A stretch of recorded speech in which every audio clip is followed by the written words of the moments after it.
ஆன்மீக நண்பர்கள் அனைவருக்கும் என்னுடைய அன்பான வணக்கங்கள். ஆடி மாத ராசி பலன் தமிழ் மாதங்களில் மிகவும் புனிதமான மாதமாகும். தெய்வ வழிபாட்டிற்கு உரிய மாதமாகவும் கருதப்படுவது ஆடி மாதம். பூமியில் தெய்வ சக்தி நிறைந்திருக்கும் மாதமாகவும் இந்த மாதம் கருதப்படுகிறது. இந்த மாதத்தில் விரதம் இருந்து வழிபடுவது உடல், மனம் மற்றும் வாழ்க்கை ஆகியவற்றிற்கு பலவிதமான நன்மைகள் தரக்கூடியதாகும். அம்மன் வழிபாட்டிற்கு உரிய மாதம் என்பதால் பெரும்பாலான அம்மன் கோயில்களில் ஆடி மாதத்தில் திருவிழா எடுத்து சிறப்பாக கொண்டாடப்படுவது வழக்கம். ஆடியில் விரதம் இருந்தால் வாழ்க்கை செழிக்கும் என்பது மக்களின் நம்பிக்கையாக உள்ளது. ஆடி மாதம் என்றாலே அம்மனின் அருளை பெறுவதற்கு ஏற்ற மாதமாகும். சூரிய பகவான் கடகராசியில் பயணிக்க துவங்கும் மாதம் ஆடி மாதம். தட்சிணாயன காலத்தில் துவக்க மாதமாக அமைகிறது. இது பித்ரு லோகத்தில் இருந்து நம்முடைய முன்னோர்கள் நம்மை காண பூமிக்கு வரும் காலமாகும். ஆடி மாதம் பருவமழை துவங்கும் காலம் என்பதால் பலவிதமான நோய்கள் பரவும் காலமாக உள்ளது. அதனால் நோய்களில் இருந்து தீயவற்றில் இருந்தும் மக்களை காக்க வேண்டும் என பெண் சக்தியான அம்மனையும், கருப்புசாமி, மதுரை வீரன், ஐயனார் போன்ற கிராமத்து காவல் தெய்வங்களை வழிபட்டு சிறப்பு பூஜைகள் நடத்தும் காலமாக உள்ளது.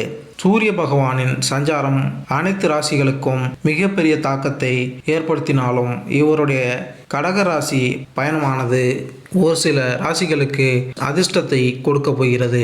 நவகிரகங்களின் தலைவனான சூரிய பகவான் வழங்கி வருகிறார். இவர் மாதத்திற்கு ஒரு முறை தனது இடத்தை மாற்றக்கூடியவர். இவர் சிம்ம ராசியில் அதிபதியாக திகழ்ந்து வருகிறார். சூரிய பகவான் ராசி மாற்றம் அனைத்து விதமான ராசிகளுக்கும் மிகப்பெரிய தாக்கத்தை ஏற்படுத்தும். அந்த வகையில் சூரிய பகவானின் சஞ்சாரம் அனைத்து ராசிகளுக்கும் சாதகமான பலன்களை கொடுக்கும். ஜோதிட சாஸ்திரத்தின்படி அனைத்து கிரகங்களும் தங்களது இடத்தை மாற்றிக்கொண்டே இருப்பார்கள். அது அனைவரது வாழ்க்கையிலும் மிகப்பெரிய பாதிப்பை ஏற்படுத்தும். கிரகங்களின் தலைவனாக திகழ்ந்து வரக்கூடிய சூரிய பகவான் மிகவும் சக்தி வாய்ந்த கிரகமாக கருதப்படுகிறது. சூரிய பகவான் ஒரு ராசியிலிருந்து மற்றொரு ராசிக்கு செல்லும் பொழுது தமிழ் மாதம் பிறக்கிறது. அந்த வகையில் சூரிய பகவான் சஞ்சாரம் இந்த ஆடி மாதத்தில் நிகழ உள்ளது. வருகின்ற ஜூலை 16ஆம் தேதி அன்று சந்திர பகவான் சொந்தமான ராசிக்கான கடகராசியில் நுழைகிறார். வருகின்ற ஆகஸ்ட் 15 வரை இந்த பயணம் செய்ய உள்ளார். மிதுனம் ராசி. எதிர்ப்புகளை புத்திசாலித்தனத்தால் முறியடிக்கும் புதனை அதிபதியாக கொண்ட மிதுன ராசி அன்பர்களே, மனைவியை மகிழ்ச்சிப்படுத்த நகை வாங்கி கொடுப்பீர்கள். தங்கையின் திருமணத்தை எப்படியாவது முடிக்க கங்கணம் கட்டி வரம் தேடுவீர்கள். வியாபாரத்தில் புதிய நுணுக்கங்களை உண்டாக்குவீர்கள். வெளிநாட்டில் இருந்து பொருட்கள் இறக்குமதி செய்வீர்கள். குடும்பத்தில் சண்டை வராமல் பார்த்து கொள்வீர்கள். எதுக்கெடுத்தாலும் ஏட்டிக்கு போட்டியாய் பேசுவதை நிறுத்திக் கொள்ளுங்கள். தொழிலுக்கு தக்க சமயத்தில் பண உதவி கிடைக்கும். வாகனங்களில் போகும்போது கொஞ்சம் எச்சரிக்கையாக இருங்கள். வண்டியை பூட்டிக்கொண்டு மற்ற வேலையை பாருங்கள். கவனக்குறைவாக இருந்தால் கஷ்டம் உங்களுக்கு வரும். திருமோகூர் காலமேக பெருமானை வழிபடுங்கள்.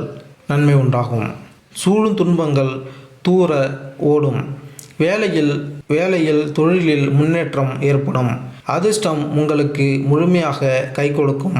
வேலை அல்லது வியாபாரம் தொடர்பாக பயணம் மேற்கொள்ளும் வாய்ப்புகள் உண்டு. உங்கள் துணைவியுடன் திடீர் சுற்றுலா பயணமும் செல்லலாம். உடல் ஆரோக்கியம் சிறப்பாக இருக்கும். நீங்கள் முன்பை விட மிகவும் புத்துணர்ச்சியுடன் இருப்பீர்கள். மிதுன ராசிக்கு தனஸ்தானத்தில் சூரிய பகவான் சஞ்சாரம் செய்ய உள்ளார். இதன் காரணமாக உங்களின் குடும்ப உறவுகள் மேம்படும். தொழில், வேலை தொடர்பான விஷயத்தில் அதிர்ஷ்டத்தின் ஆதரவை பெறுவீர்கள். நீங்கள் பணியாற்றும் துறையில் சிறப்பான திட்டமிடலும் உறுதியுடன் வெற்றிகரமாக செயல்படுத்துவீர்கள். வணிக முயற்சிகளில் நல்ல லாபத்தை பெறலாம். வேலை தொடர்பான பயணங்கள் மேற்கொள்ளும் வாய்ப்புகள் இருக்கும். பயணங்களால் அனுகூலமான பணத்தை குவிக்க உதவும். குடும்ப உறவுகளில் ஆதரவும் துணையின் அரவணைப்பும் மகிழ்ச்சி தரும். குடும்பத்துடன் உல்லாச பயணம் மேற்கொள்வீர்கள்.